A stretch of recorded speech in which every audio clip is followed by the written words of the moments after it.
So hello students, welcome to SP smart habit complete schooling system. बेटा आज हम लोग जो है आपके मेगा बूस्टर फाउंडेशन का जो पेपर 6 है उसे डिस्कस कर रहे हैं, राइट। तो बॉटनी हम लोग डिस्कस कर चुके हैं। इस पर्टिकुलर वीडियो में हम लोग जोलॉजी का पेपर डिस्कस करेंगे, ठीक है। तो जो पहला क्वेश्चन, जो लॉन्ग क्वेश्चन जो है, it is describe Darwin theory of natural selection. तो किसने प्रपोज किया? सबसे पहले चार्ल्स डार्विन ने किया। It was based on the observation during a sea voyage in a sail ship called as HMS Beagle. ये नीट का क्वेश्चन है। Alfred Wallace, a naturalist worked on the Malay archipelago, had also come to similar conclusions. Work of Thomas Malthus on the population influenced Darwin. Darwinism is based on the two key concepts. कौन कौन से? एक branching descent और एक natural selection. Branching descent क्या है? It explain that all organisms are modified descendants of the previous life forms. क्या बताता है ये कि जितने भी ऑर्गेनिजम्स जो इवोल्यूशन हो रहा है वो सारे के सारे मॉडिफाइड डिसेंडेंट्स हैं। किसके? जो उनसे प्रीवियस जो एंसेस्टर्स हैं उनका मॉडिफाइड वर्जन्स हैं, right. This is branching descent. और नेचुरल सिलेक्शन क्या कहता है कि consider a bacterial colony a growing on a given medium. एक कॉलोनी है ए जो कि बैक्टीरिया की, जो कि एक मीडियम में ग्रो कर रहा है। If the medium composition is changed, only a part of population can survive under new condition. अगर हम उसके कंडीशन को चेंज कर दें, न्यूट्रिएंट को चेंज कर दें, तो कुछ ही पॉपुलेशन होगा जो कि सर्वाइव कर पाएगा, जो कि फिट होगा। This variant population B outgrows the other and appears as the new species. So B is better than A under the new condition. Thus nature select for fitness. तो यहाँ पर जो सबसे ज़्यादा फिट होता है वो सिलेक्शन किया जाता है, नेचर सेलेक्ट करता है। This is called as natural selection. So natural selection is based on the following facts. क्या क्या है? Heritable minor variation, it is either beneficial or harmful to the organisms. कुछ भी छोटा सा माइनर वेरिएशन होना चाहिए, अब वो हार्मफुल भी हो सकता है और बेनिफिशियल भी हो सकता है। Overproduction, population size grows exponentially due to maximum reproduction. जैसे कि बैक्टीरियल पॉपुलेशन में तो ओवर प्रोडक्शन है, फिकंडिटी रेट जो है, एग का जो रेट है रिलीज होने का वो ज़्यादा होगा। Limited natural resources are not increased in accordance with the population size. Population size बड़ा है लेकिन रिसोर्सेज उतने ही हैं, तो इसकी वजह से क्या होगा? इसकी वजह से स्ट्रगल फॉर एग्जिस्टेंस होगा। It is a competition between among the organisms for resources so that population size is limited. और इससे क्या होगा? Survival of the fittest. In struggle for existence, organism with beneficial variation can utilise resources better. तो जो ज़्यादा सर्वाइवलशिप जिसका है, जो मोस्ट फिट है, वही आगे सर्वाइव कर पाएगा। अदरवाइज जो कि लीस्ट फिट हैं वो डिस्कार्ड कर दिए जाते हैं। Hence they survive and reproduce. This is called as survival of the fittest. It leads to change in the population characteristics and new forms appears. So this is the concept between the Darwin's theory of natural selection.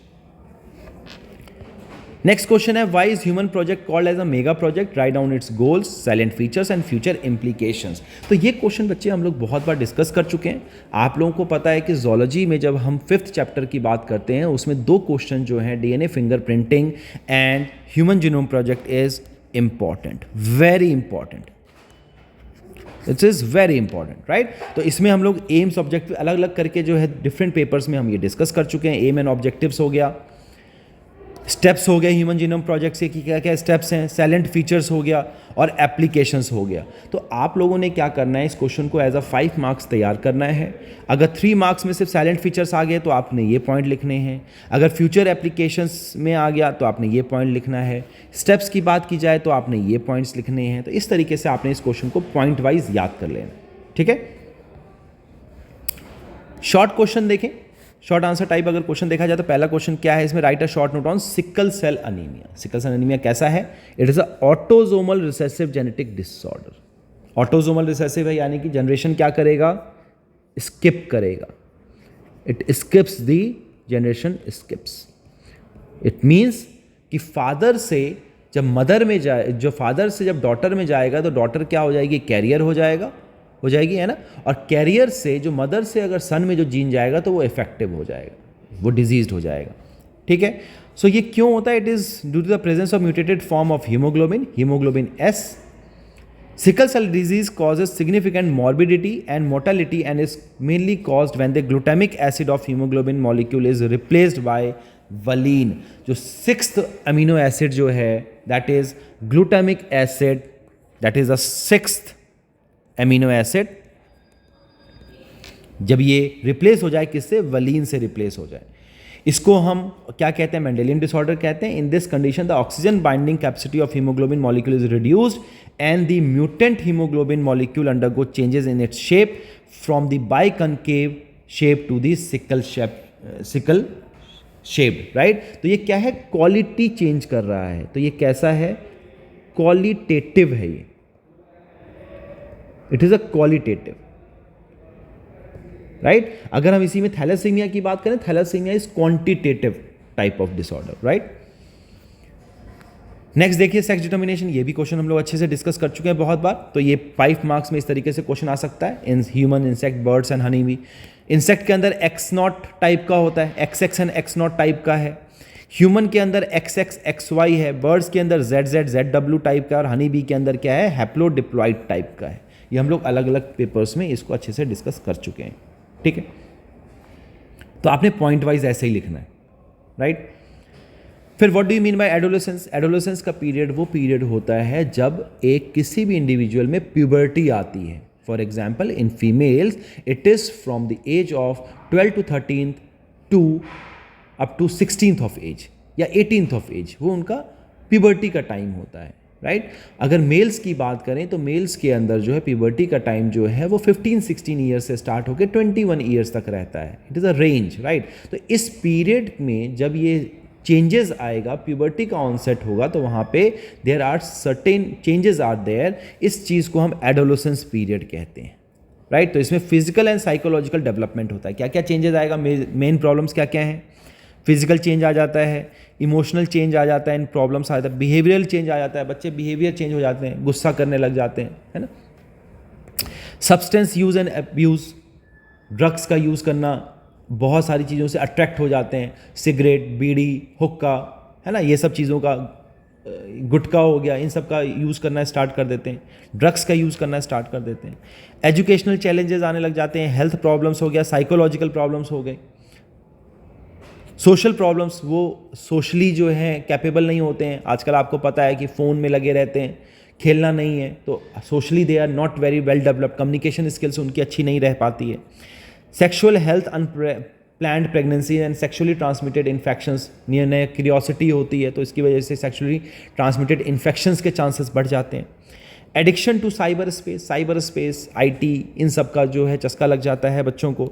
Aggression and violence, बच्चों में गुस्सा आना, aggression आना. आजकल जो आप लोग games खेल रहे हैं, है ना, फ्री फायर या इस तरह के जो बैटल ग्राउंड, इस सब के तरह जो गेम खेलते हैं, गन्स का यूज़ करना, तो इस तरह की जो चीज़ें हैं वो आपके अंदर वायलेंस को क्रिएट करती हैं, एग्रेशन को क्रिएट करती हैं, right. These are the certain common problems आते हैं. 3 तरह के नेचुरल सिलेक्शन कौन कौन से हैं. नेचुरल सिलेक्शन एक स्टेबलाइजिंग होता है, डायरेक्शनल एंड डिस्ट्रप्टिव. ये पॉपुलेशन है एक, तो हमें इस पॉपुलेशन में पता है 3 तरह की चीज़ें होती हैं. Least fit, average, most fit, ठीक है. तो जो स्टेबलाइजिंग है वो क्या करता है, वो इन दोनों को डिस्कार्ड कर देगा.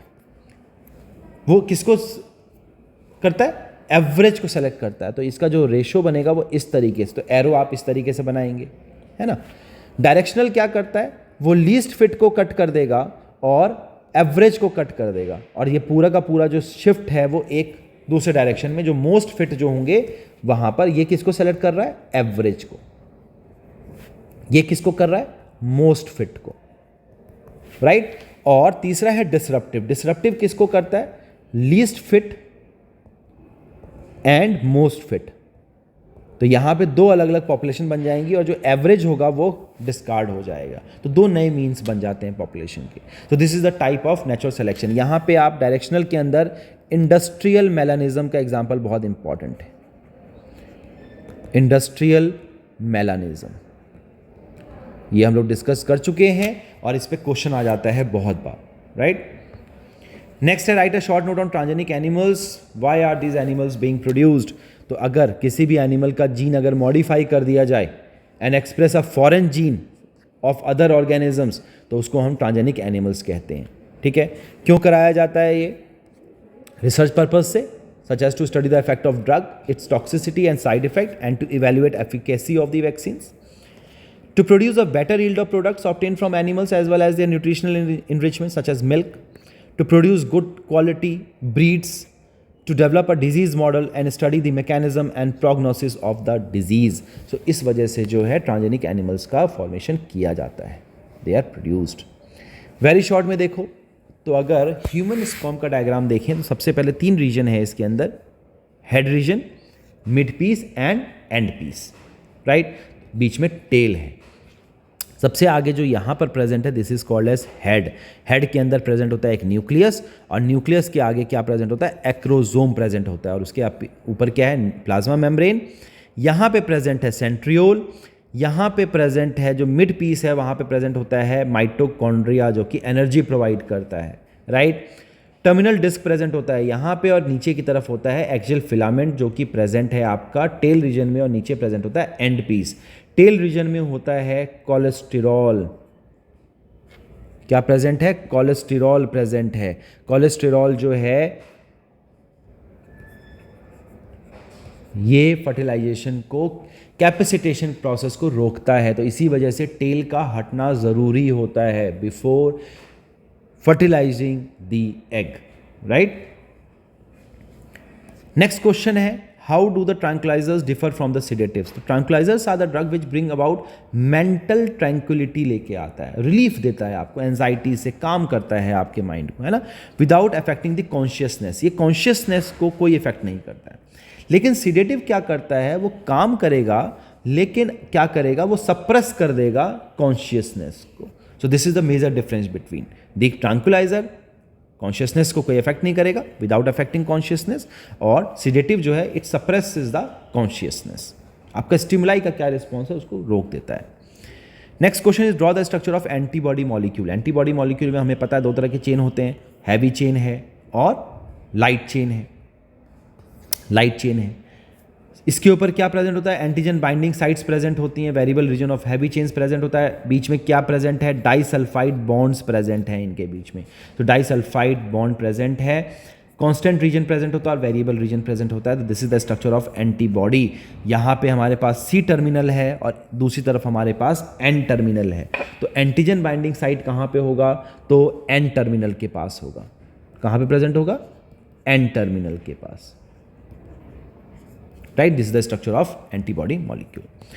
Next, write a short note on RNA interference. RNA interference क्या होता है, a nematode Milledgine incognitia infects the root of tobacco plants and causes the great reduction in the yield.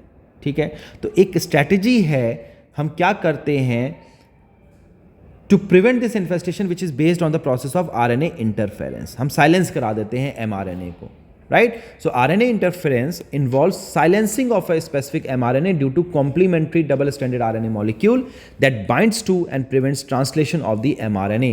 और mRNA को साइलेंस कर दिया जाता है, वो फॉर्म ही नहीं होगा mRNA, ठीक है. वो फॉर्म नहीं होगा तो एनिमल जो है, जो पेस्ट है वो मर जाएगा.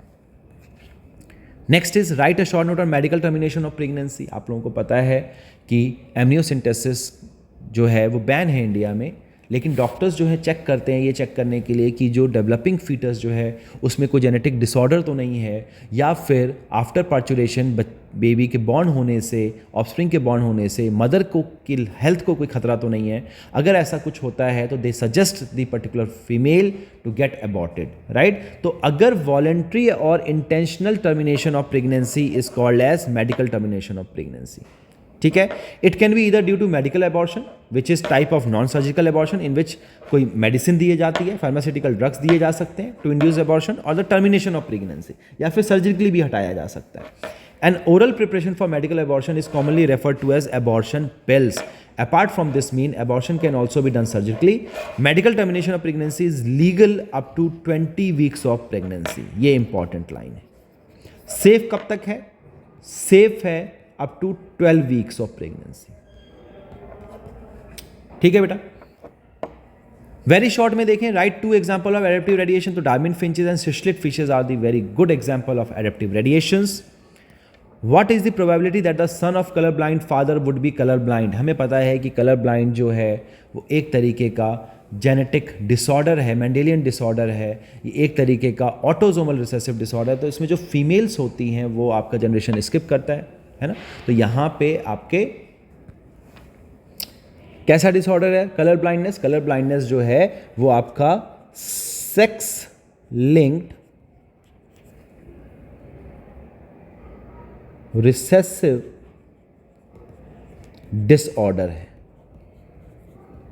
ठीक है बच्चे, तो यहां पे आपको पता है कि अगर फादर है और मदर है, ठीक है, अगर मान लीजिए फादर जो है वो कलर ब्लाइंडनेस है ना, और मदर भी जो है कलर ब्लाइंड है, तो जो सन होगा उसके अंदर प्रोबेबिलिटी क्या होगी, 100% होगी, अगर मदर एंड फादर दोनों अगर हैं।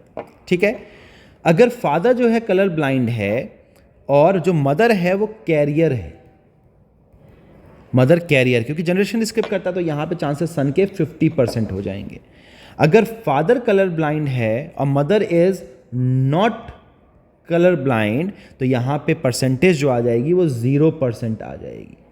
और अगर फादर जो है नॉट कलर ब्लाइंड है और मदर जो है वो कलर ब्लाइंड है, तो यहाँ पर 100% चांसेस होते हैं। तो आपको पता है कि ये एक्स क्रोमोसोम जो है उस पर डिपेंड करता है। तो यहाँ पे देखिए मदर के बारे में कुछ नहीं दिया हुआ है, जो फादर है वो कलर ब्लाइंड है, तो यहाँ पे हमारी जो प्रोबेबिलिटी आ जाती है colour blind father but not colour blind mother, तो प्रोबेबिलिटी जो है 0 आ जाएगी। तो यहाँ पे आंसर जो आ जाएगा option A is the right answer, that is 0। Next question देखिए, 2n+1 is a case of नलीसोमी। नलीसोमी हमेशा माइनस में होता है ना, तो यहाँ पे ये केस जो है ट्राइसोमी का केस है, यहाँ पर आपका जो है फॉल्स आ जाएगा। ठीक है, give the scientific name of ringworm, तो Trichophyton is the scientific name of ringworm. ELISA क्या होता है बच्चे, ELISA is enzyme linked immunosorbent, ऐसे मॉलिक्यूलर टूल है, मॉलिक्यूलर डायग्नोस्टिक में हेल्प करता है। So this is all about your zoology paper. I hope कि आप लोगों को ये क्लियर हो गया होगा। ठीक है बच्चे, सो इसको अच्छे से प्रिपेयर करेंगे। God bless everyone, take care, thank you.